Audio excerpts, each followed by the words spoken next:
ಯಾರೋ ಒಬ್ರು ಮೆಸೇಜ್ ಮಾಡಿದ್ರು, ಬ್ರೋ ನಿಮಗೆ ಮೋಟಿವೇಶನ್ ಎಲ್ಲಿಂದ ಬರುತ್ತೆ ಬ್ರೋ, ನೀವು ಹೆಂಗೆ ಬ್ರೋ ಹಿಂಗಿದ್ರು ಅಂತ ಯಾರೋ ಮೆಸೇಜ್ ಮಾಡಿದ್ರು. ಬಟ್ ಸೀರಿಯಸ್ ನೋಟಲ್ಲಿ ಬ್ರೋ, ನೀವೆಲ್ಲೂ ಮೋಟಿವೇಶನ್ಗೆ ಹುಡ್ಕೋದೇ ಬೇಡ, ಇನ್ಸ್ಪಿರೇಷನ್ನೇ ಬೇಡ.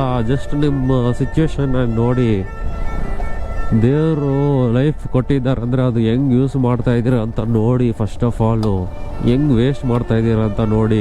ನಿಮ್ಮ ಪೇರೆಂಟ್ಸು ಏಜ್ ಆಗ್ತಾ ಇರೋದನ್ನು ನೋಡಿ, ನೀವು ದುಡ್ಡು ಎಷ್ಟಿದೆ ಅಕೌಂಟಲ್ಲಿ ನೋಡಿ ಸಾಕು, ನಿಮ್ಮ ಅಕೌಂಟೇ ಸಾಕು. ನಿಮ್ಮ goals just see your self bro. ನೀವೇನು ಮಾಡ್ತಾಯಿದ್ದೀರಾ, ನೀವು ನಿಮ್ಮ ಟ್ಯಾಲೆಂಟ್ಸ್ ಎಷ್ಟೆಲ್ಲ ಹಿಡ್ಕೊಂಡು, ಎಲ್ಲರಿಗೂ ಒಂದು ಟ್ಯಾಲೆಂಟ್ ಇದ್ದೇ ಇರುತ್ತೆ, ದೇವರು ಕೊಟ್ಟಿರ್ತಾನೆ, ಎಲ್ಲರಿಗೂ ಒಂದು ಟ್ಯಾಲೆಂಟ್ ಅಂತೂ ಇದ್ದೇ ಇರುತ್ತೆ. ಸೊ ಅದೊಂದು ಅರ್ಥ ಮಾಡ್ಕೊಬೇಕು. ಲೈಫಲ್ಲಿ ಅಷ್ಟೆಲ್ಲ ಸ್ಟ್ರಗಲ್ಸ್ ಇಟ್ಕೊಂಡು ಮೋಟಿವೇಶನ್ ಅಂತ ಯಾಕೆ ಬ್ರೋ ಹೋಗ್ತೀರಾ? ಅಷ್ಟೊಂದು ಸ್ಟ್ರಗಲ್ಸ್ ಇದೆ, ಪ್ರಾಬ್ಲಮ್ಸ್ ಇದೆ, ಇಶ್ಯೂಸ್ ಇದೆ, ಇನ್ನೇನು ಬೇಕು ಬ್ರೋ ಮೋಟಿವೇಶನ್ನು? ಸೊ ನಿಮ್ಮ ಜೀವನನ ನೀವೇ ನೋಡಿಕೊಂಡ್ರೆ, ನಿಮ್ಮ ಮೇಲೆ ನೀವೇ ಫೋಕಸ್ ಮಾಡಿದ್ರೆ ಅದಕ್ಕಿಂತ ದೊಡ್ಡ ಮೋಟಿವೇಶನ್ ಯಾವುದೇ ಇಲ್ಲ.